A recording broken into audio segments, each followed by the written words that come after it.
Powder metallurgy है क्या? तो पहले कॉन्सेप्ट समझो आप, देखो क्या है। जनरली यहां पर क्या करते हैं कि जैसे मटेरियल साइंस में अगर आप बात करें तो मटेरियल साइंसेस का जन्म होता है, जो टॉपिक का नाम है हमारा पाउडर मेटलर्जी।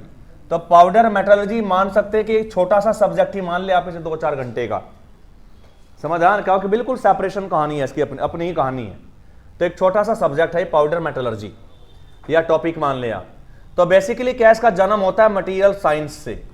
अब मटेरियल साइंस में जनरली आपने देखा होगा कि वहां पे एक बड़ा ही पॉपुलर प्रोसेस है जिसका नाम है एलॉइंग।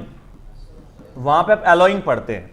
तो एलॉइंग के दौरान आप करते क्या है कि आपके पास एक एलिमेंट है, जैसे आयरन है, इसके अंदर कार्बन मिलाएंगे, अदर एलिमेंट मिलाएंगे, sulphur, phosphorus, chromium, molybdenum, vanadium, ये अदर एलिमेंट मिलाएंगे और मिलाने के बाद जो मिक्सचर बनेगा, समझा ना, उसी मिक्सचर को वहां पे आप एलॉय बोल देंगे, समझा ना, और इसे बनाने वाले प्रोसेस को आप एलॉइंग बोल देंगे। राइट और रॉन्ग? तो मटेरियल साइंस में जनरली आप एलॉइंग का काम करते हैं। क्लियर है? और जो ये मटेरियल तैयार होता है इसी मटेरियल का आप प्रोडक्ट बनाते हैं, राइट, और इसी मिक्सचर को वहां पे आप स्टील बोल देते हैं। और भी बहुत सारी एलॉय हैं जो आप मटेरियल बनाते हैं, पर तो मटेरियल साइंस में एक काम और भी करते हैं आप। जब आप एलॉइंग पढ़ रहे थे, समझा ना, तो एलॉइंग पढ़ते पढ़ते वहां पर एक चीज और सामने आती है कि सर जी हम मटेरियल को एलॉइंग के अलावा एक और अदर तरीके से भी तैयार कर सकते हैं। कि जैसे मान लो मेरे पास दो मेटल हैं, एक तो मेटल है ए, एक तो मेटल है ए और एक मेटल है बी। तो एलॉइंग में तो आप क्या कर रहे थे, इसे भी मेल्ट कर लिया, इसे भी मेल्ट कर लिया, तो दोनों लिक्विफाई हो गए और दोनों लिक्विड को एक बाल्टी में रख के मिला लिया। मिलाने के बाद मोल्ड में डाल दिया, मोल्ड में डालने के बाद ये पूरा मिक्सचर सॉलिडिफाई हो गया। तो इस मिक्सचर का प्रोडक्ट आपने बना लिया।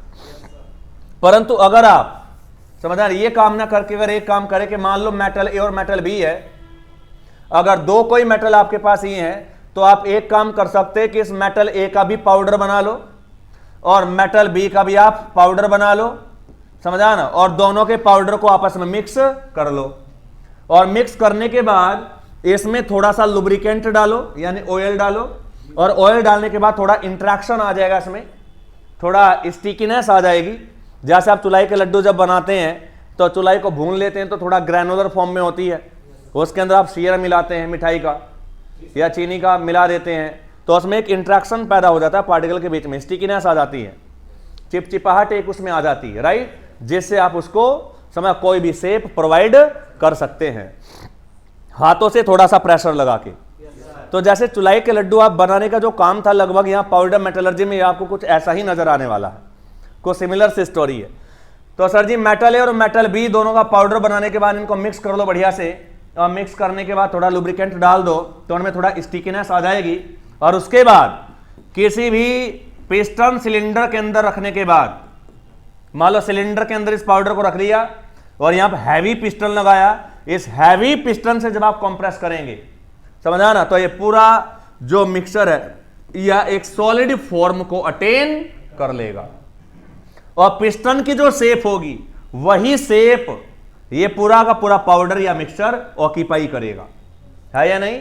अब इसलिए जो यहां पे सिलेंडर है, इस सिलेंडर को यहां पे आप डाई बोल के चलेंगे, समझा ना, सिलेंडर नहीं, और जो पिस्टन है इसे यहां पे आप रैम बोल के चलेंगे, जिसके द्वारा हैवी फोर्स लगाया जाएगा। राइट और रॉन्ग? तो पाउडर मेटलर्जी में जो प्रेशर आप अप्लाई करते हैं, क्योंकि ये चुलाई का लड्डू नहीं है, ये मेटल का लड्डू है, तो ऑब्वियसली हैवी प्रेशर लगेगा, तभी पार्टिकल एक दूसरे के इतना क्लोज आ पाएंगे कि उनमें कोई ना कोई मेटेलिक बॉन्ड बनेगा और एक सॉलिड की फॉर्म अटेन कर लेगा।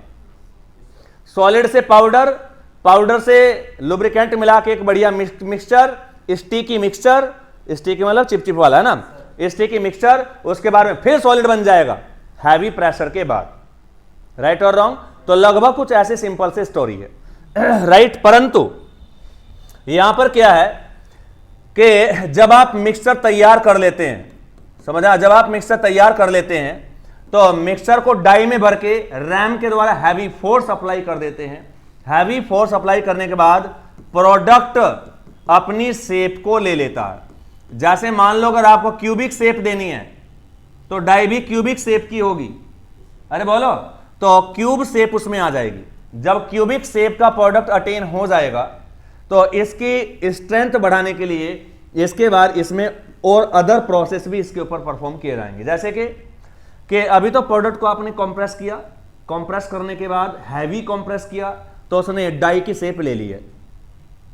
अरे बोलो, हाथों से ना बना के आपको डाई ले लड्डू बनाने की, समझ आ रही है नहीं? तो डाई की शेप उसने ले लिया, तो शेप तो आ चुकी है। इसके बाद हम क्या करते हैं, इसे यहां पर जो शेप आई है, समझ आ रहा, इसी पूरे प्रोडक्ट को अगेन थोड़ा सा एक हीटिंग फर्नेस के अंदर रखने के बाद थोड़ा सा हीटअप करते हैं। हीटअप करने से होता क्या है कि जितना भी लुब्रिकेंट इसके अंदर तेल मिला रखा था, समझा, वो लुब्रिकेंट तो पूरा बर्न हो जाता है। क्या हो जाता है? बर्न, जल जाता है। समझा? अब ये बताओ, पेट्रोल को अगर आप जलाएंगे, मान लो अगर 1 लीटर पेट्रोल जलाएंगे तो कितनी राख मिलेगी? अरे बोलो, 1 किलो लकड़ी जलाएंगे तो कुछ ना कुछ राख मिलेगी। तो आपकी लकड़ी भी फ्यूल है, पेट्रोल भी फ्यूल है। तो यहां पे लुब्रिकेंट ऐसा होता है कि जब आप उसे बर्न करेंगे तो वो कोई भी राख नहीं छोड़ेगा, यानी कोई भी रेजिड्यू नहीं छोड़ेगा। इन्हें बोलते हैं रेजिड्यू। समझ? इसलिए जहां भी पार्टिकल होंगे वहीं कहीं बर्न हो जाएंगे और पूरा लुब्रिकेंट रिमूव हो जाएगा। ये पूरा प्योर मेटल का बना हुआ मिलेगा आपको। तो यहां पे लुब्रिकेंट इतना बेहतरीन सिलेक्ट किया जाता है कि जो लुब्रिकेंट बर्न होने के बाद कोई भी रेजिड्यू नहीं छोड़ता है। Do not remains any residue after the burning. समझान? उस क्वालिटी का यहां पे लुब्रिकेंट मिला जाता है पाउडर के अंदर इंट्रैक्शन को प्रोड्यूस करने के लिए। अरे बोलो, चले अब यहां पे जो हीटिंग वाला प्रोसेस है, जो हीटिंग वाला प्रोसेस है, इससे लुब्रिकेंट तो जलता ही है, लुब्रिकेंट तो जलता ही है, तो स्ट्रेंथ इसकी और बढ़ जाती है। राइट और रॉन्ग? और जो ये हीटिंग वाला प्रोसेस है, समझान, इसी प्रोसेस को यहां पे सिंटरिंग कहा जाता है। क्या कहा जाता है? सिंटरिंग। और जो ये कॉम्प्रेशन वाला प्रोसेस है, इस कॉम्प्रेशन वाले प्रोसेस को समझा ना कॉम्पैक्शन कहा जाता है। कॉम्पैक्शन, यानी कॉम्प्रेशन वाले प्रोसेस को क्या कहा जाता है? कॉम्पैक्शन। राइट और रॉन्ग? इसका मतलब सर जी यहां पर देखो, सबसे पहले अगर स्टेप बाय स्टेप आप समझना चाहें तो क्या करेंगे? सबसे पहले तो सर जी मेटल का पाउडर बना लेंगे हम। सबसे पहले तो बनाएंगे मेटल का पाउडर, और मेटल का पाउडर बनाने के बाद समझा उसे मिक्स करेंगे विद लुब्रिकेंट। अरे बोलो, समझा ना? और लुब्रिकेंट के साथ जो मिक्स करने का जो प्रोसेस है, इसी प्रोसेस को ब्लेंडिंग कहा जाता है। क्या कहा जाता है? ब्लेंडिंग। तो मेटल पाउडर के बाद क्या करेंगे? उसकी ब्लेंडिंग। और ब्लेंड का मतलब ही मिक्सचर होता है। ब्लेंड किसे बोलते हैं? मिक्सचर को, है ना? चले, तो इस प्रोसेस को बोल देंगे ब्लेंडिंग। अब इसके बाद क्या करेंगे? फिर एक डाई के अंदर रखेंगे और रैम के द्वारा कंप्रेस करेंगे, और इस कंप्रेस करने के बाद वो फाइनल शेप को अटेन कर लेगा। समझ? फाइनल शेप को अटेन कर लेगा। राइट और रॉन्ग? और इस कंप्रेशन वाले प्रोसेस को बच्चों हम कहेंगे कॉम्पैक्शन। क्या कहेंगे? कॉम्पैक्शन। तो कॉम्पैक्शन हो गया, और कॉम्पैक्शन के दौरान ही डिजायर्ड शेप को अटेन करेगा, क्योंकि जो डाई है वो डिजायर्ड शेप की है। उसे में पाउडर भरो और दबा दो, समझा ना? तो जो डाई की शेप है, पाउडर उसी शेप में फैल जाएगा, कंप्रेस होके एक शेप को अटेन कर लेगा, जिसकी कोई ना कोई स्ट्रेंथ होगी। हाँ, उतनी नहीं होगी, बहुत स्ट्रेंथ होगी।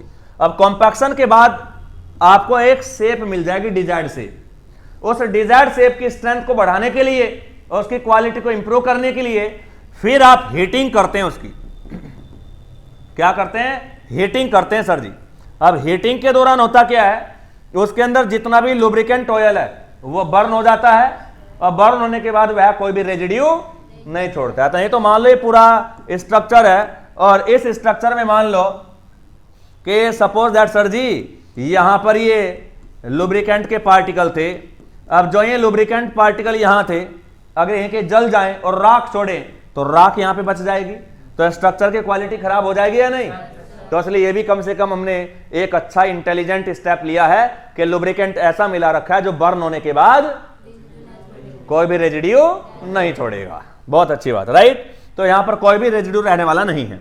चलिए, अब इसके बाद एक होगा क्या? अब जो ये हीटिंग वाला ऑपरेशन है, इसे यहां पर टेक्निकल भाषा में क्या नाम दिया जाता है? सिंटरिंग। तो सिंटरिंग इसे कहा जाता है। राइट और रॉन्ग? तो सिंटरिंग का एक हीटिंग ऑपरेशन समझा। जो कॉम्पैक्शन के दौरान जो फाइनल शेप आपको मिली है, जो फाइनल शेप आपको मिली है, उसी फाइनल शेप का समझा ना, स्ट्रेंथ बढ़ा रहा है, उसकी मैकेनिकल प्रॉपर्टीज को इंप्रूव कर रहा है और लुब्रिकेंट को बाहर भगा रहा है। नहीं तो मेटल के अंदर तेल का क्या करोगे तुम, स्ट्रेंथ तो खराब करेगा वो। तेल के पार्टिकल की स्ट्रेंथ कितनी है, कुछ भी नहीं है, तो उसे हटाना जरूरी है। तो सिंटरिंग के दौरान आप करते हैं गरम, समझा ना, हीट अप करते हैं उसे, तो ये बर्न हो जाता है। परंतु इस दौरान एक काम और भी होता है, समझा ना, ये लुब्रिकेंट पार्टिकल को बर्न करने के लिए सिंटरिंग नहीं की जा रही है, एकमात्र ये लक्ष्य नहीं है, इसके पीछे और भी टारगेट है।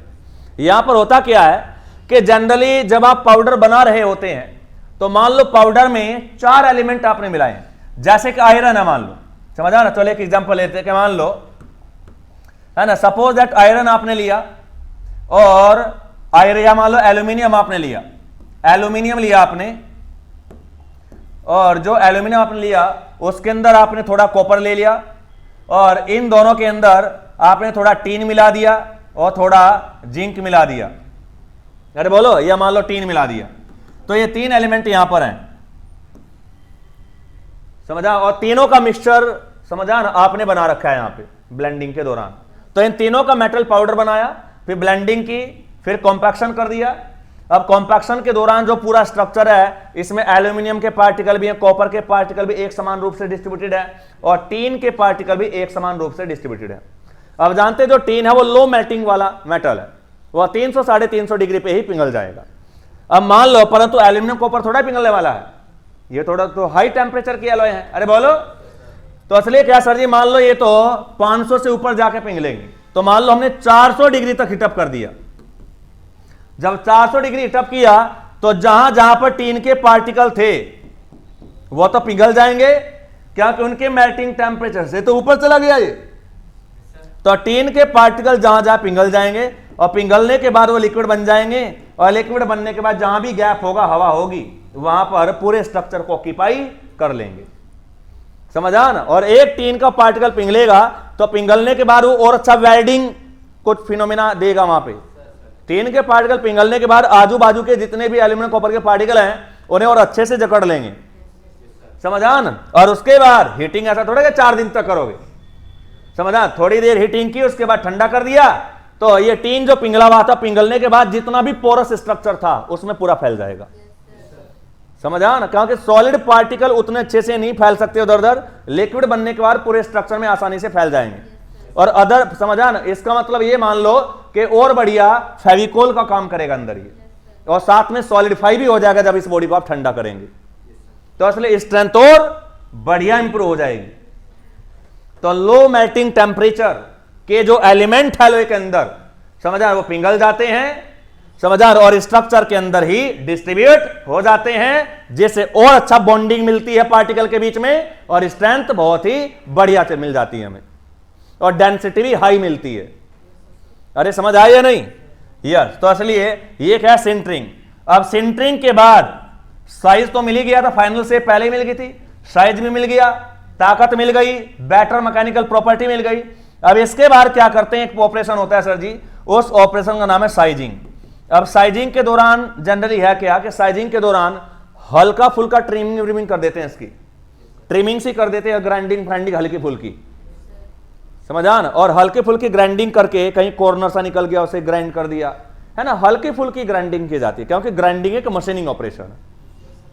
अरे बोलो, तो हल्की फुल्की ग्राइंडिंग कर दी जाती है, जिससे थोड़ा फिनिश सुधर जाती है, और समझा ना, डायमेंशन भी ऑलमोस्ट, साइज भी एक्यूरेट हो जाता है, करेक्ट हो जाता है। बहुत ही काम बहुत ही माइनर अमाउंट में होता है, इसका काम मेटल को रिमूव करना नहीं है, इसलिए इसका नाम साइजिंग रखा गया। तो लास्ट वाला ऑपरेशन साइजिंग, और साइजिंग के बाद जो प्रोडक्ट है वो मार्केट में बिकने के लिए तैयार है। समझ आया नहीं?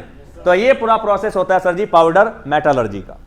तो अब इसमें मेटल का पाउडर बनाते हैं, तब प्रोडक्ट बनाया जाता है, इसलिए इसका नाम भी पाउडर से शुरू हो रहा है, पाउडर मेटलर्जी। राइट और रॉन्ग? तो ये पूरा प्रोसेस है सर जी, एक ओवरव्यू हमें यहां पे मिल गया कि कौन कौन से स्टेप हैं पाउडर मेटलर्जी में। राइट और रॉन्ग?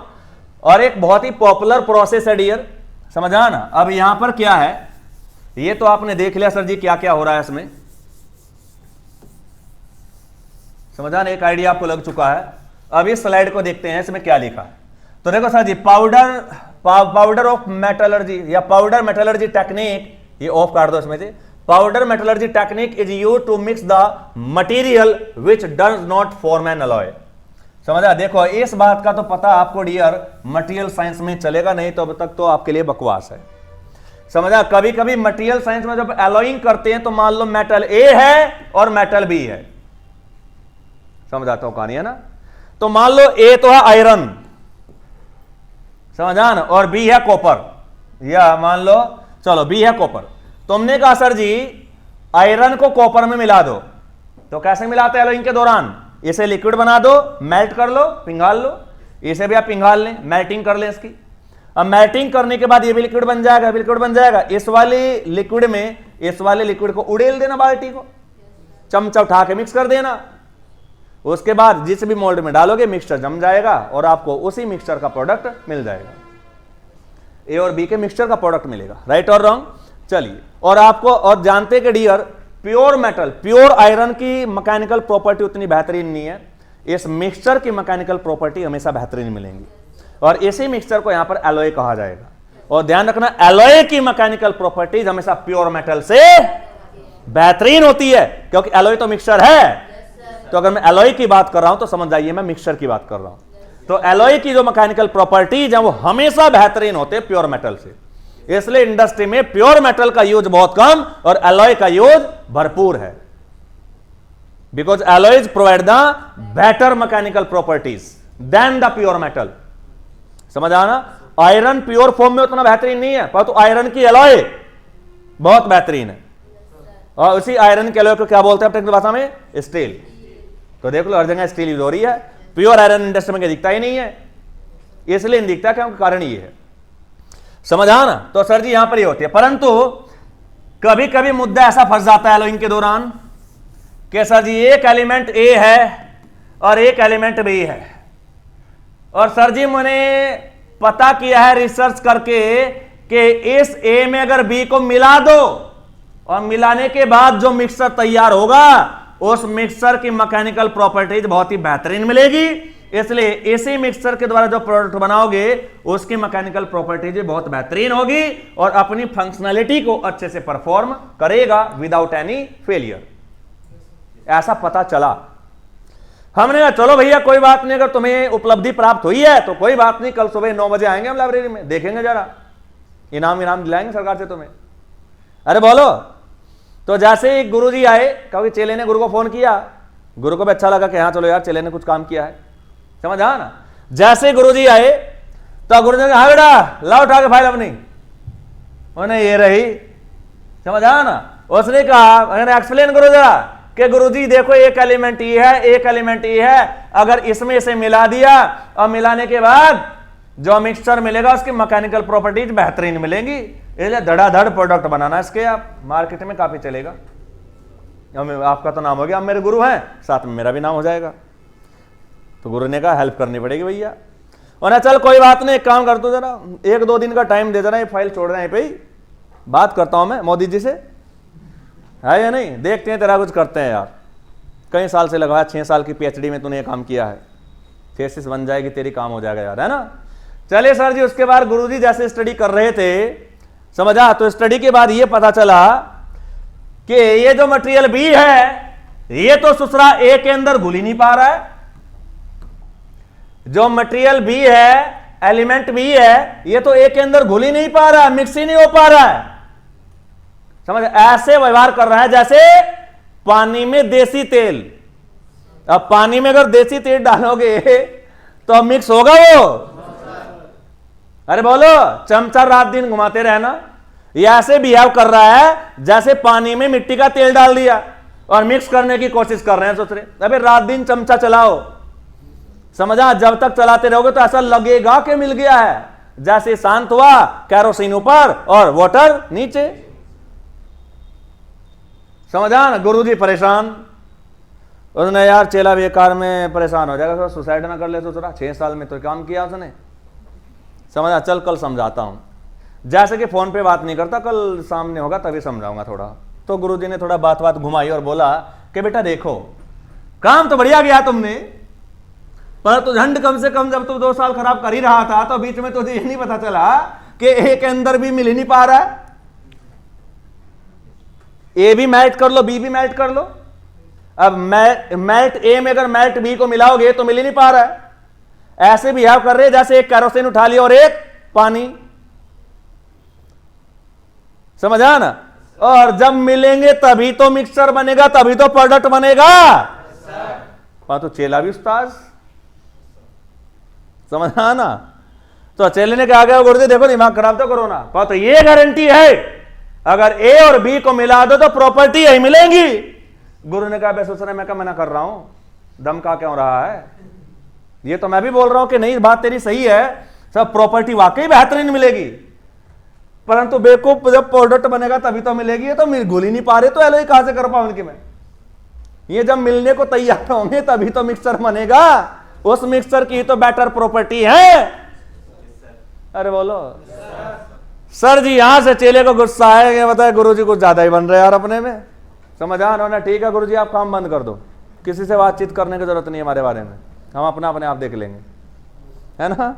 फाइल उठाए अपना, गुस्से में चले गए। गुरुजी ने कहा बेटा गुस्सा नहीं हुआ करते, समझा ना। वो कहाँ मानने वाले थे, समझा। चले भैया चले गए, और चलने के बाद पूरी रात समझा ना खोपड़े में, समझा ना पूरी रात खोपड़े में ही बात चलती रही। और भैया उसके बाद 10 दिन तो पता नहीं कहाँ गायब रहे, ना फोन मिला ना कुछ।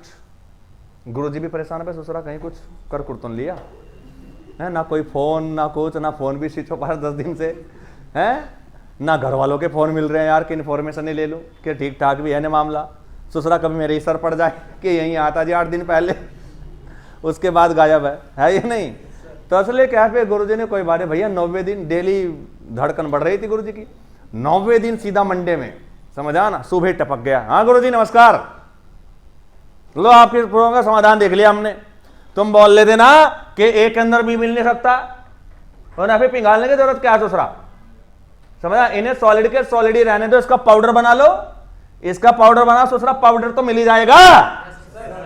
अरे बोलो ये ऐसी बात होगी, केरोसिन को भी जमा लो और पानी को भी जमा लो, अभी पाउडर बना लो और पाउडर तो मिल ही जाएगा। इसलिए ऐसे बदतमीज एलिमेंट जो लिक्विड फॉर्म में आपस में नहीं मिल पा रहे थे, समझा, उसे इस टेक्निक के द्वारा उनका मिक्सर और एलॉय तैयार किया गया। राइट और रॉन्ग। तो इसलिए यही कहानी यहां पे लिखी है, समझा ना। विच does not form an alloy, समझा ना। पाउडर मेटलर्जी के द्वारा, समझा ना, वहां पे यूज की जाती है जो मटेरियल, समझा, एलॉय को फॉर्म नहीं करते हैं। एलॉय को फॉर्म करना मतलब लिक्विड फेज में मिलना। अरे बोलो उसे बोलते हैं एलॉय, क्योंकि एलॉय जो बनती है वो 2 लिक्विड मिलने के बाद बनती है, उसे एलॉय कहते हैं। अरे समझ आया ना। तो एक तरीके से है तो ये भी एलॉय, परंतु इसमें प्रोसेस अलग तरीके से होने वाला है पाउडर बना के। अरे बोलो। तो इसलिए वही बात यहां पे लिखी है कि powder metallurgy technique is used to mix the material which does not form an alloy. जो मटेरियल आपस में एलॉय फॉर्म नहीं कर रहे थे, उन झंड को भी आपस में मिला डाला इस पाउडर मेटलर्जी टेक्निक ने। समझा ना कि कहां तुम मुंह उठाए केरोसिन ऊपर पड़ा है, पानी नीचे पड़ा है, समझा ना, मिलन हो ही नहीं पा रहा। अरे बोलो। तो ये टेक्निक निकाले उनका मिलन कराने की, क्या ठीक है बेटा लिक्विड फेज में नखरे दिखा रहे हो ना ससुरो, दोनों को जमा डालेंगे और सिल बट्टा लेके पीसेंगे और पाउडर बना के देखे कहां जाएंगे ससुरे, दोनों मिल ही जाएंगे, है या नहीं। अभी हैवी कॉम्प्रेस करके ससुरों का बना देंगे प्रोडक्ट, है ना। तो एलॉय का एक दूसरा तरीका ये था। बताइए सर जी ये 2 लाइनें आपको समझ आई, समझा। उन मटेरियल को मिक्स करने के लिए यूज किया जाता है which do not form an alloy, जो एलॉय को फॉर्म नहीं करते। एलॉय को फॉर्म ना करना है, लिक्विड फेज में ना मिलना। अगर लिक्विड फेज में वो मिल जाते, घुल जाते आपस में एक दूसरे में, तो हम बोलते कि एलॉइंग होगी, इनकी एलॉय बन चुकी है। पर तो घुल नहीं पा रहे हैं, यानी एलॉय को फॉर्म नहीं कर पा रहे हैं, तो ये दूसरा इलाज है। इसलिए इंजीनियर कभी पीछा नहीं छोड़ता है, समझा ना, वो इलाज ढूंढता है, समझा ना। छोड़ना उसकी फितरत में नहीं है। प्रॉब्लम आ गई, समझा ना, तो उसका सॉल्यूशन ढूंढेगा और गारंटी के साथ में ढूंढेगा। छोड़ेगा नहीं, छोड़ो ना सर जी नहीं घुल पा रहे तो छोड़ो। अरे बोलो, समझा ना, वहां थोड़े नहीं आगे बढ़े कि दूसरा इलाज ढूंढो, ये एटीट्यूड होता है इंजीनियर का। तो बताइए सर जी, ये पाउडर मेटलर्जी की 2 लाइनें समझ आई। अब देखो आपको हमेशा ये चीज ध्यान रखनी है कि सबसे ज्यादा क्वेश्चन आपके जहन में यहीं से आएंगे कि पाउडर मेटलर्जी के द्वारा कौन कौन से प्रोडक्ट बनाए जाते हैं। तो इसलिए पूरी लिस्ट है यहाँ पे ये, इसमें 1-2 हैं जो बहुत ज्यादा पॉपुलर हैं, पर आपको पूरी ही याद रखनी है। एक बार नजर के सामने से अगर निकल जाएगी तो गारंटी फिर वहां पे ABCD में लिखे होंगे तो समझ जाओगे कि हाँ कौन बना जाता है और कौन नहीं। ठीक है, तो ये वो एग्जाम्पल है, समझा, ये वो प्रोडक्ट हैं, जो प्रोडक्ट या जो कंपोनेंट पाउडर मेटलर्जी टेक्निक के द्वारा मैन्युफैक्चर किए जाते हैं, समझा। और बहुत ज्यादा क्वेश्चन यहां से आए हुए हैं। तो some of the major applications of powder metallurgy are, अब कौन कौन सी एप्लीकेशन, फिलामेंट ऑफ बल्ब या ट्यूब। आपने सूर्य का बल्ब देखा 10-12 रुपए वाला जो है 0 वाट का या 250 वाट का आता है, दूसरा पीला पीला रोशनी देता है या नहीं, ये तो व्हाइट रोशनी देती है। तो उनके जो फिलामेंट होते थे ना, फिलामेंट तंतु, वो जो टंगस्टन का बना होता है ना। चलिए, तो वही फिलामेंट की बात कर रहे हैं हम। तो बल्ब के जो फिलामेंट है, ट्यूब के जो फिलामेंट है, वो पाउडर मेटलर्जी के द्वारा ही बनाए जाते हैं। ठीक है ना। कटिंग टूल, ये तो मैंने आपको बताया था, सिरेमिक और कार्बाइड के, या कार्बाइड और सिरेमिक के जो कटिंग टूल है, या कार्बाइड के जो इंसर्ट हैं, वो पाउडर मेटलर्जी के द्वारा ही बनाई जाती हैं। ग्राइंडिंग व्हील भी पाउडर मेटलर्जी के द्वारा ही बनाया जाता है। बोलो। उसके बाद एब्रेसिव जेट मशीनिंग, AJM का मतलब होता है एब्रेसिव जेट मशीनिंग। तो एब्रेसिव जेट मशीनिंग में नोजल यूज होते हैं सर जी, बस ये ध्यान रखना। एग्जांपल AJM, यानी ये कंपटीशन में भी ऐसे आएगा AJM, समझा ना। A का मतलब एब्रेसिव, J का मतलब जेट, M का मतलब मशीनिंग। तो एब्रेसिव जेट मशीनिंग के में नोजल होते हैं, और वह नोजल भी पाउडर मेटलर्जी के द्वारा बनाए जाते हैं, right. Filters used in casting, casting में कुछ फिल्टर यूज होते हैं सैंड को फिल्टर करने के लिए, अरे बोलो, तो वो भी इसके द्वारा बनाए जाते हैं। उसके बाद फ्रिक्शन मटेरियल, समझा। जनरल देखते हैं ना कार में जो फ्रिक्शन पैड लगी हुई होती है, ब्रेक शू जिन्हें बोलते हैं आप, फ्रिक्शन पैड डिस्क ब्रेक में जो होती है, वो भी इसी के द्वारा बनाई जाती हैं, उन्हें बोलते हैं फ्रिक्शन मटेरियल। मेटल की प्लेट पे गिट्टी सी चिपकी रहती है यहां पे, तो जो गिट्टी सी मेटल की बनी होती है वो ना, वो किसी सिरेमिक मटेरियल की होती है, उसे बोलते हैं फ्रिक्शन मटेरियल। वो थोड़ा खुरदुरा होता है, अरे बोलो, तो उसे बोलते हैं फ्रिक्शन मटेरियल। तो ABS, anti lock braking system, अरे बोलो, गाड़ी में बड़ा पॉपुलर होगा ससुरो, मैकेनिकल इंजीनियर हो, शर्म खा जाओ है। ये गाड़ी वाड़ी आती, इतना तो इन्फॉर्मेशन रखते ही होंगे, अखबार में आता है ABS, समझ, एयर बैग नहीं, वो अलग है। ABS गाड़ी है ना, anti lock braking system, skidding कम हो जाती है। नहीं तो पहले ड्रम ब्रेक थे, यूं मार दिया बस गाड़ी जा रही है, स्किड है ना, स्किड नहीं होगी यहाँ पे ABS अगर होगा तो। चलिए, तो जो फ्रिक्शन मटेरियल होते हैं ना, वहां पे जो पैड सी लगी रहती है डिस्क ब्रेक में, चारों पहियों पे होता है, देखो कार में देखा होगा यूं, जैसे बाइक में होता है ना फ्रिक्शन मटेरियल लगा होता है, तो वो क्या होता है, वो पाउडर मटेरियल के द्वारा गिट्टी सी बनाई जाती है, और उन मटेरियल को बोलते हैं फ्रिक्शन मटेरियल। अरे बोलो। सेल्फ लुब्रिकेटिंग बियरिंग भी, या एक होता है पोरस बियरिंग, इन दोनों को भी पाउडर मेटलर्जी के द्वारा बनाया जाता है। अब ये तो बहुत ही पॉपुलर एप्लीकेशन है, ये तो मैं आपको पूरा डिटेल में बताऊंगा कि सेल्फ लुब्रिकेटिंग बियरिंग कहां से पैदा होते हैं और पोरस बियरिंग कहां से पैदा होते हैं, ये तो हम पूरा डिटेल में पढ़ के चलेंगे।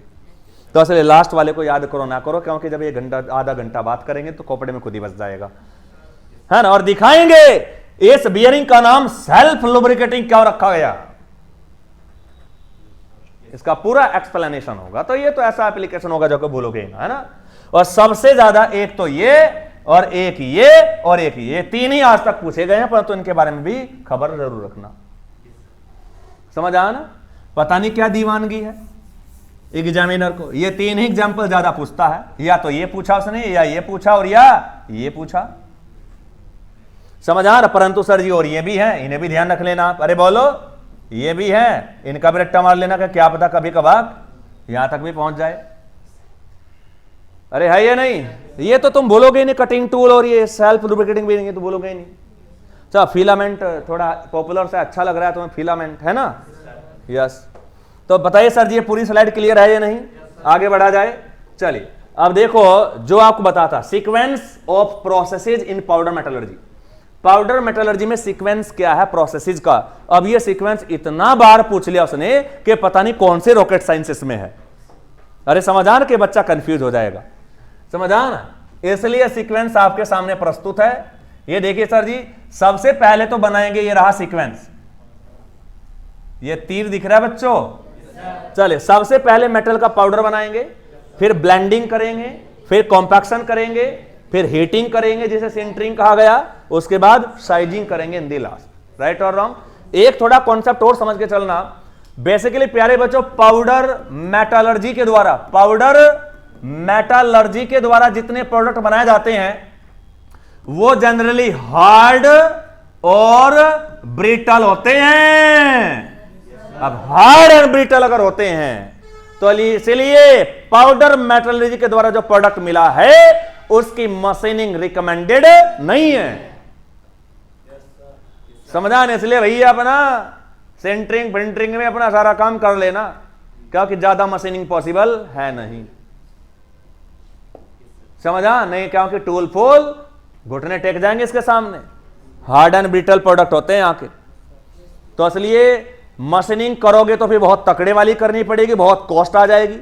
और पाउडर मेटलर्जी प्रोसेस अपने में इतना कॉस्टली है, समझा, कि अपने में इतना ज्यादा कॉस्टली है कि प्रोडक्ट की कॉस्ट वैसे ही आसमान छू रही होती है, फिर मशीनिंग की भी और जोड़ दो तुम। अरे समझा ना, क्योंकि खाम मशीन इजी मशीन नहीं हो पाएंगे, इजीली मशीन्ड, क्योंकि इनकी मशीनेबिलिटी कम होगी हार्ड एंड ब्रिटल होने की वजह से। इसलिए नो मशीनिंग इज रिकमेंडेड। इसलिए बोला था हल्का फुल्का कोई ग्राइंडिंग फ्राइंडिंग से करनी है ना, यूं करना, जरा सा कोई छोटा सा पार्टिकल वो उखाड़ दिया, ये कर दिया, साफ सफाई सी बस। अरे बोलो, वो क्या, वो साइजिंग का मतलब वो है। मैंने कहा था मेटल कटिंग टारगेट नहीं है। अरे बोलो सर जी, इसलिए साइजिंग लिखा गया, मशीनिंग नहीं लिखा गया। समझा? तो ये चीज ध्यान रखना। तो generally no machining are recommended for the powder metallurgy products because they are generally hard and brittle. समझा ना? और पाउडर मेटलर्जी बहुत ही कॉस्टली प्रोसेस है, ये सस्ता प्रोसेस नहीं है। ऐसा देखने में लगता जरूर है कि सस्ता क्या है, पाउडर ही तो बनाना है, सिलबट्टे से पीसो अपना मेटल को और अपना मिला दो बाल्टी में डाल के, अरे बोलो, या गड्ढे में डाल के फावड़े से अपना कर दो मिक्सर तैयार। समझ आ रहे हैं? नहीं, ऐसा नहीं है डियर। मेटल का पाउडर बनाना भी इतना आसान नहीं है। चलो आपको दे रहा हूं मेटल का भी लाना पाउडर बना के इसका। अरे बोलो, तुम्हारे सिलबट्टे फूट जाएंगे, है ना, पर ये फूट के पाउडर में तब्दील ना होगा। अरे बोलो, तो इसलिए मेटल का पाउडर बनाना ही एक डिफिकल्ट प्रोसेस है, और यही प्रोसेस अपने में कॉस्ट, बहुत कॉस्ट में आ जाएगा। पर तो प्यारे बच्चों गाली मत दो, पाउडर मेटलर्जी ने उन हसीन मटेरियल की भी एलॉय बना दी जो घुलने को तैयार ही नहीं थे, है ना। यानी क्या, मिट्टी का तेल और पानी को बोला, अच्छा बेटा नखरे दिखा रहे हो, नहीं घुल रहे हो, ठीक है ससुरो, तुम्हें तो ऐसा मिला दूंगा मैं, अलग भी ना हो पाओगे, और जिंदगी भर के लिए बांध दूंगा कंप्रेस करके। अरे बोलो, तो इसलिए पाउडर मेटलर्जी अपने में एक विचित्र प्रोसेस है या नहीं, बहुत ही थोड़ा सुपरफिशियल टाइप का है। चलिए, तो सर जी यहां से अगर देखें आप, तो ये 5 प्रोसेस इस तरीके से होते हैं, और इनका सीक्वेंस ध्यान रखना, क्योंकि सीक्वेंस ही पूछा जाता है और बहुत बार पूछा गया। Correct sequence. कभी क्या करेगा, साइजिंग यहां कर देगा, सिंटरिंग यहां कर देगा। कभी क्या करेगा, यहां पे metal powder, blending, sintering, compaction, sizing. अरे समझ आया ना, गलत कर दिया ऑर्डर उसने। C for compaction, C for compression, या को फॉर कॉम्पैक्शन और को फॉर कंप्रेशन। अरे बोलो, यस। तो इसी ब्लेंडिंग के बाद ही तो कंप्रेशन करेंगे, और उसके बाद सेंटरिंग करेंगे। सेंटरिंग में क्या करते हैं, हीटिंग भी करते हैं और दबाते भी हैं, और यहां भी दबाते हैं आप, हल्का फुल्का यहां भी दबाते हैं साथ में, पर यहां हीटिंग के साथ में कंप्रेस होता है वो। अरे बोलो, यहां नॉर्मल कंप्रेस होता है। समझ आ रहा है या नहीं, वो डिमांड के ऊपर बात है। तो बताइए सर जी, ये सीक्वेंस ध्यान रहेगा? यस। मतलब क्या है, सेंटरिंग के कॉम्पैक्शन के, समझ आया? यस। नेक्स्ट चलते हैं। चले सर जी, अब ये देखते हैं कि सबसे पहले अगर यहां पे देखो तो सबसे पहला स्टेप है मेटल पाउडर। तो अब देखते हैं कि कौन कौन से वो मेथड है जिनके द्वारा मेटल का पाउडर बनाया जाता है। यहां सिलबट्टा यूज नहीं होगा, राइट और रॉन्ग। तो अब उन मेथड की बात करेंगे। सबसे पहले स्टेप को भी डिस्कस करने जा रहे हैं हम कि methods of making metal powder. समझा ना, मेटल के पाउडर बनाने के कौन कौन से मेथड हैं, अब जरा उनको हम डिस्कस करने वाले हैं। राइट और रॉन्ग? तो प्यारे बच्चों, सबसे पहला जो मेथड है वो है metal crushing and pulverising. Metal crushing and pulverising सबसे पहला मेथड ये है। तो देखो, क्रशिंग का मतलब होता है जैसे पत्थर है, अरे बोलो मान लो एक बजरी है, जानते हो ना, पत्थर का छोटा टुकड़ा है। अब यहां पे क्या, मान लो मेटल का ये कंपोनेंट है, हैवी कंपोनेंट है, यहां पे इस पत्थर के टुकड़े को रखा और यहां पर एक हैवी सी रैम है, उसे यूं नीचे दबाया और जैसे आप इसे दबाओगे तो ये पत्थर क्रश हो जाएगा, छोटे छोटे पीस में टूट जाएगा और बढ़िया दबा देना, चूर्ण बन जाएगा बिल्कुल उसका पाउडर एकदम। इस प्रोसेस को बोलते हैं क्रशिंग। कॉम्प्रेसिव स्ट्रेस लगा के दबा देना। तो सिल बट्टे से काम ना होगा, यहाँ पे एक प्रॉपर डाई और पंच होगा हैवी, जिसके अंदर मेटल को आप क्रश करेंगे और मेटल को क्रश करने के बाद इसका पाउडर बनेगा। तो देखो, एक बात है सर जी, जो पत्थर है उसका तो पाउडर बन जाएगा, कोई दिक्कत नहीं है, अरे समझ आया ना। परंतु अगर पत्थर के अलावा एक लकड़ी हो, लकड़ी का टुकड़ा हो, थोड़ा लकड़ी का टुकड़ा यहां पे रख दो और सूखा, बिल्कुल गीला नहीं है, सूखा है, मान लो ड्राई है बिल्कुल एकदम। जैसे लकड़ी की बोल बना लिया आपने एक, वो लकड़ी की बोल यहां पे रख लो और उसे कितना ही हैवी दबा दो तुम, गारंटी वो पाउडर में तब्दील ना हो पाएगी। फर्क क्या रहा कि पत्थर का टुकड़ा तब्दील हो गया पाउडर में, ये नहीं हुआ, क्योंकि ये हाईली ब्रिटल है और उसमें थोड़ा डक्टिलिटी बची हुई है या नहीं, इसलिए सफिशिएंटली ब्रिटल होना चाहिए।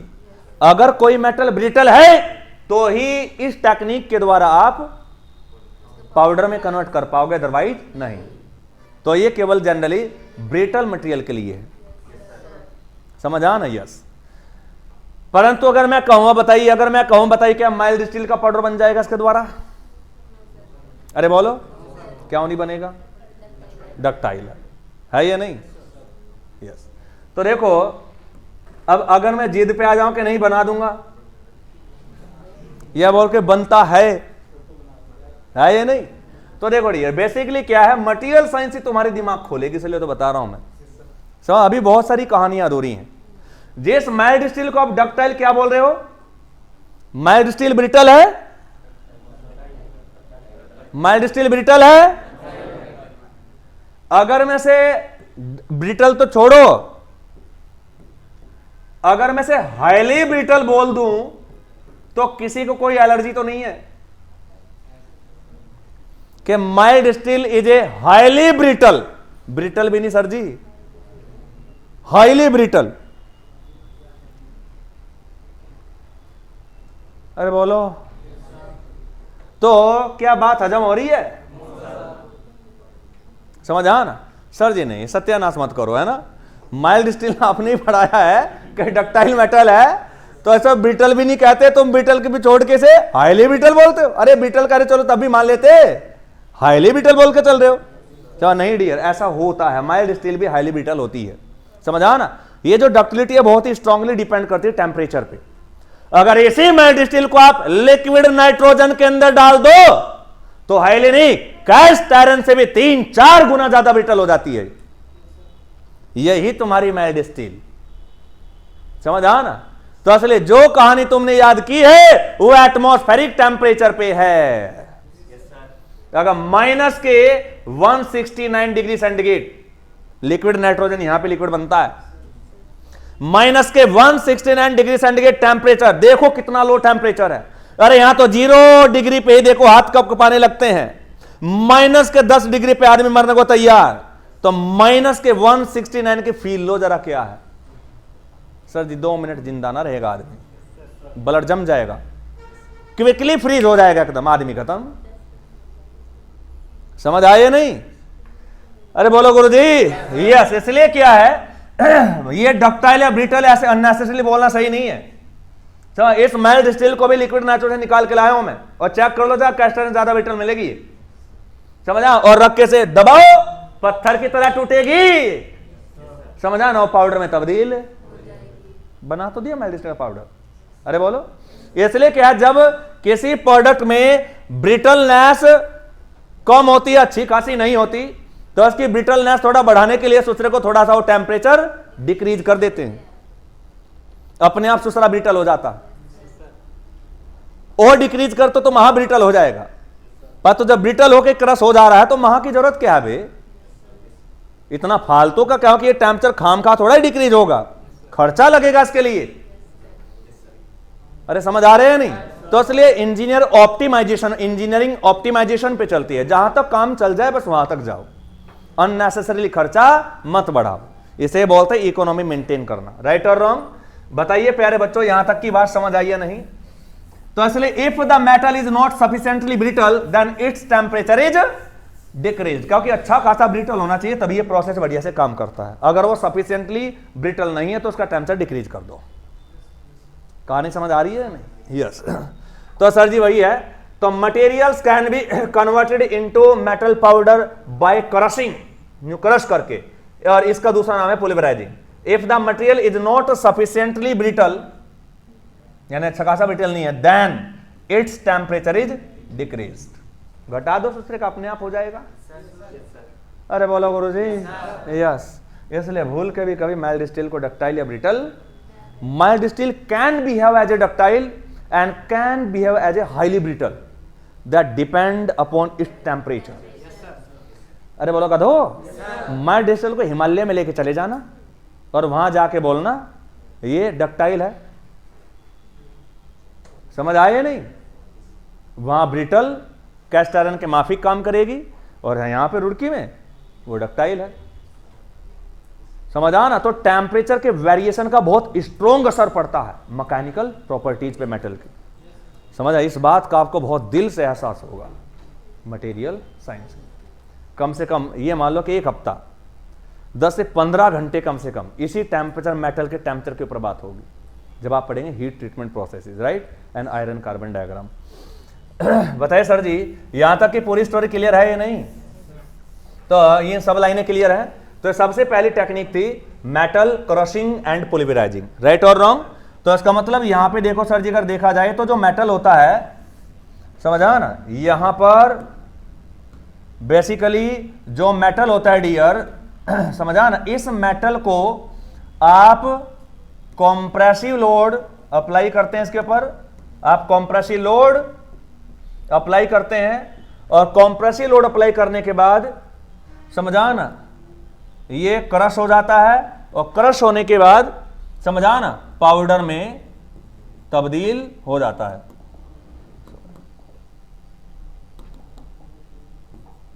क्रश होने के बाद पाउडर मिल जाता है।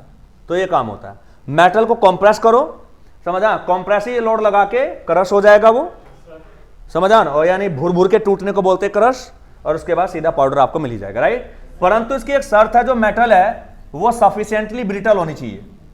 इसकी एक शर्त है, जो मेटल है वो सफिशिएंटली मतलब अच्छी खासी, इतनी में इतनी ब्रिटल होके काम नहीं चलेगा, अच्छा खासा ब्रिटल, तो वो सफिशिएंटली ब्रिटल होनी चाहिए सर जी, एक शर्त है ये। बताइए कहानी क्लियर है या नहीं?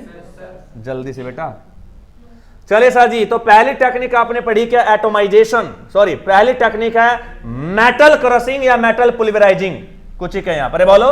चले सर जी, इसके बाद दूसरी जो टेक्निक है ये है एटोमाइजेशन। इसका नाम क्या है? एटोमाइजेशन। ये दूसरा मेथड है मेटल को पाउडर में तब्दील करने का, राइट और रॉन्ग? कैसे? देखो सर जी यहां पर क्या है, जनरली आप जानते हैं सर जी, जो टेम्परेचर घटाना बोल रहे हो, ये टेम्परेचर घटाना नहीं है, इतना कोई आसान काम थोड़ा ही है कि आपने कहा हो गया है ना। टेम्परेचर घटाने की बात जब मैं कर रहा हूं तो इसका नहीं कि बर्फ में उठा के रख दिया, नेगेटिव हाई माइनस के 50 माइनस के 100 तक जाने की बात कर रहा हूं मैं, समझा ना। ये जितने रेफ्रिजरेटर ये सब बोल जाएंगे, इनके बस का नहीं है वहां तक जाना, समझ आइए नहीं कि बर्फ जमाने वाला काम हो जाएगा वहां पे, नहीं। तो इसलिए वहां पे एक हैवी सेटअप चाहिए, इसलिए हम चाहते हैं कि यार कुछ और इलाज मिल जाए, क्यों इतना हैवी कॉस्ट हम पे करें टेम्परेचर घटाने की। तो इसलिए एक नया तरीका निकाला एटोमाइजेशन। इस टेक्निक के द्वारा, क्योंकि डक्टाइल मटेरियल दर्द दे रहे हैं, आंख दिखा रहे हैं यहां पे, समझ आ ना, हम तो नहीं होंगे, देख लो करके सुसरा, रोटी बन जाएगी, समझ आ ना, कॉम्प्रेस होके शीट में तब्दील हो जाएंगे, है या नहीं, और तो पाउडर ना बनेंगे। और ना ठीक है बेटा, तुम्हारा कुछ और इलाज देखेंगे हम। 2-4 तो ऐसे थे वो डक्टाइल हल इतनी में इतनी डक्टिलिटी बची थी, काफी ठीक ठाक से ब्रिटल थे, थोड़ा और घटा दिया अच्छे खासे ब्रिटल हो गए, काम चल गया। पर तो जो महा डक्टाइल है उनमें तो महा टेम्परेचर घटाना पड़ता, इतना बस का रहा नहीं। हमने कहा ठीक है, दूसरा ढूंढ लिया।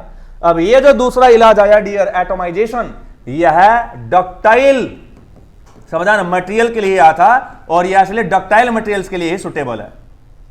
अरे बोलो, अब देखो समझा, तो डक्टाइल मटेरियल के लिए आमतौर पे से यूज किया जाता है एटोमाइजेशन प्रोसेस को, क्योंकि पुलिवराइजिंग या मेटल क्रशिंग वहां पे कामयाब नहीं है।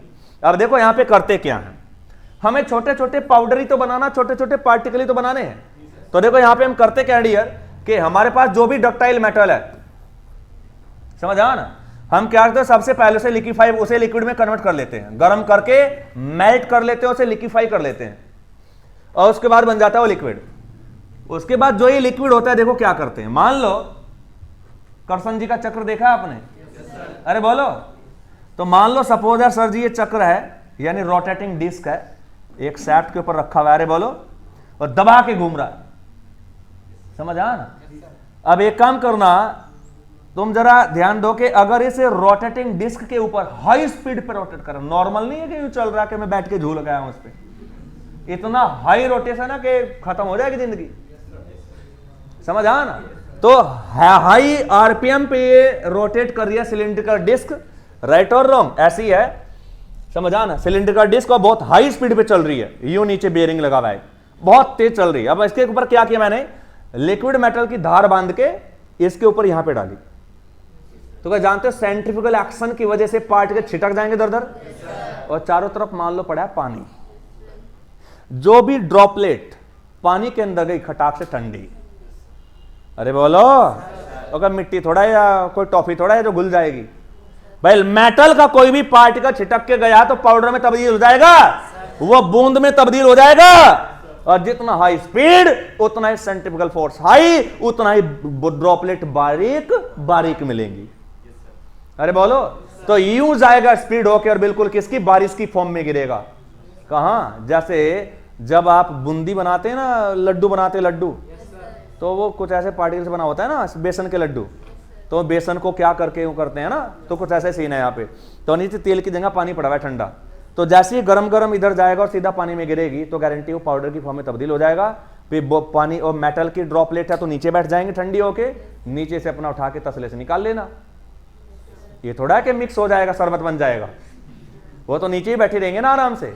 तो क्या मेटल को इजीली कन्वर्ट कर ले आपने पाउडर में, और हाई आरपीएम का फायदा ये होगा कि पार्टिकल बहुत ही कम छोटे छोटे बारीक मिलेंगे, और इसी टेक्निक को बोलते हैं एटोमाइजेशन, यानी एटम, सब एटोमाइजेशन का मतलब होता है स्प्रे करना, एटोमाइजेशन का मतलब होता है स्प्रे करना। जैसे डीजल इंजन में आता है एटोमाइजेशन, क्योंकि वहां पे कंप्रेस्ड एयर के ऊपर डीजल का स्प्रे होता है, और डीजल के स्प्रे को बोलते हैं, समझा ना, क्या atomisation of the diesel particle by the nozzle, उसे बोलते हैं डीजल इंजेक्शन, अंदर जाने को बोलते हैं डीजल इंजेक्शन। उसका टूट के छोटी छोटी ड्रॉपलेट में जो कन्वर्ट होने वाला प्रोसेस है उसे बोलते हैं एटोमाइजेशन। यानी एक तरीके से एटम भी तो गोली है, तो एटम की फॉर्म में टूट रहा है वो, इसलिए एटोमाइजेशन बोल दिया। अरे बोलो गुरुजी, यस। तो बताइए कहानी समझ आई है नहीं? चलिए, तो ये स्टोरी। अब देखो सर जी, कभी कभी ऐसा भी होता है, समझ आ ना, कि मान लो आपने क्या किया कि यहां पर ये कोई मेटल है, सॉरी रोटेटिंग डिस्क है, हाई स्पीड पे रोटेटिंग डिस्क है ये, यहां पर कभी कभी मान लो जो मेटल आपने डाल दिया, समझ, जानते कि वो एकदम से बिखरेगा, परंतु हो सकता है कभी थोड़ा टाइट हो जाए, गर्म सा हो जाए, काफी मेटल डाला है 1-2 क्विंटल, तो टाइम लगेगा उसे फैलने में, समझा। तो हो सकता है उतना ही थोड़ा सा पेस्ट बन जाए। अब पेस्ट तो ड्रॉपलेट में टूटने वाला नहीं है, इसलिए हमारे पास एक प्लाज्मा टॉर्च होती है, उसमें आग भी है और प्रेशर भी है।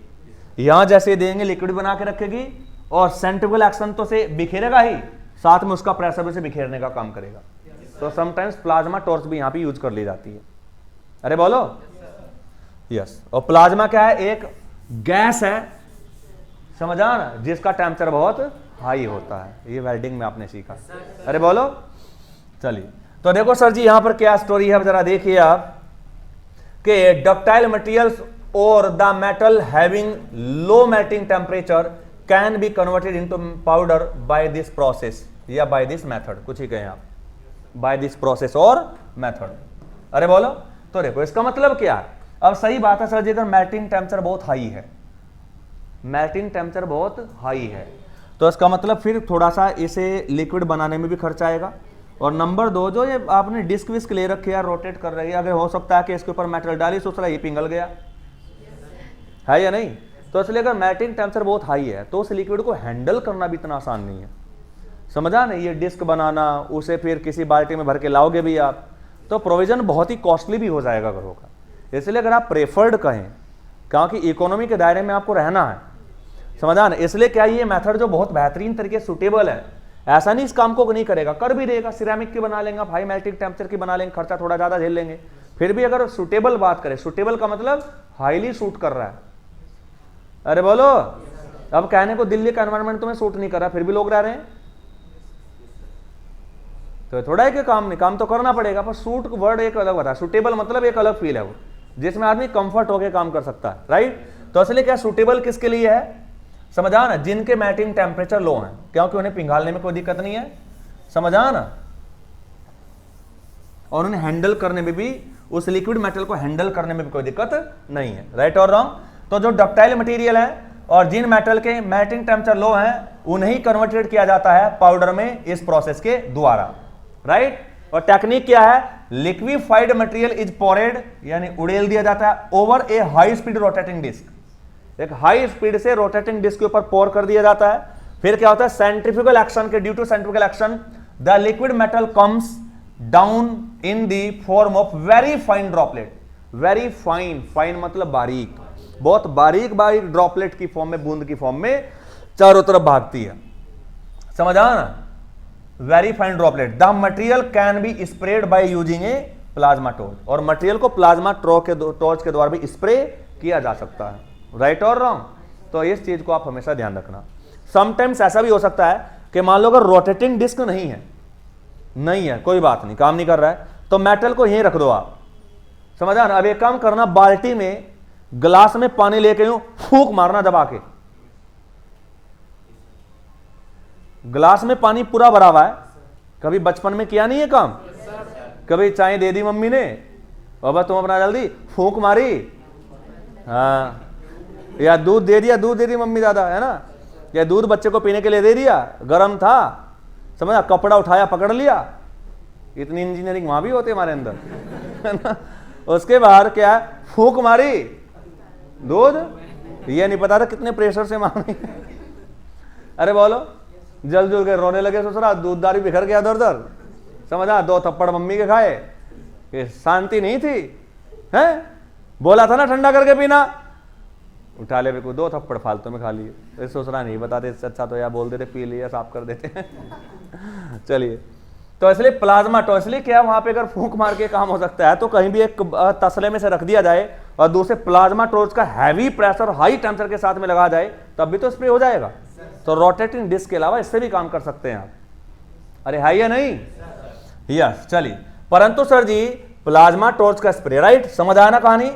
चलिए अब देखो इसके बाद, it is used for materials brass, bronze, zinc, tin, aluminium, P B etcetera. Iron यहाँ पे आया क्या नहीं, क्योंकि हाई मेल्टिंग टेम्परेचर है। अरे बोलो, ये जो लो मेल्टिंग टेम्परेचर वाले ना, brass, bronze, zinc, tin, aluminium, lead etcetera, ये सब लो मेल्टिंग टेम्परेचर के मेटल, यानी आयरन के लिए, लोहे के लिए, समझा ना, यूज नहीं हो रहा है, या फिर हाई मेल्टिंग टेम्परेचर के लिए यूज नहीं हो रहा है, समझा ना, ये चीज ध्यान रखना। अरे बोलो, बताइए सर जी, यहां तक की पूरी स्टोरी क्लियर है या नहीं? यस। चलिए सर जी, तो ये मेथड भी हमने समझ लिया डिटेल में, एटोमाइजेशन भी समझ आ गया, ये 2 पॉइंट हैं इसके, और मुझे लगता है कि दोनों के दोनों पॉइंट आपको समझ आए होंगे। क्लियर और नॉट? तो यहाँ पे नॉट पॉइंट क्या है कि atomisation, this process is this method of making the metal powder is used only for the low melting temperature elements या metals, not use for high melting temperature. समझा ना, वो पीछे वाला हाई मेल्टिंग टेम्परेचर के लिए भी यूज हो जाएगा, बस ब्रिटल होना चाहिए वो मेल्टिंग टेम्परेचर, चाहे दूसरे का कितना ही हाई हो, कोई दिक्कत नहीं है, बस सफिशिएंटली ब्रिटल हो। है या नहीं, उसकी डिमांड वो है। चले सर जी आगे बढ़े, चलिए नेक्स्ट। अब देखो सर जी, ये तो आपने देख लिया, अरे समझ आया या नहीं। तो ये पाउडर बनाने के काम चल रहे हैं सर जी। तो पहला प्रोसेस क्या पढ़ा था हमने, क्रशिंग, दूसरा एटोमाइजेशन। चले सर जी अब ये एक और है क्या,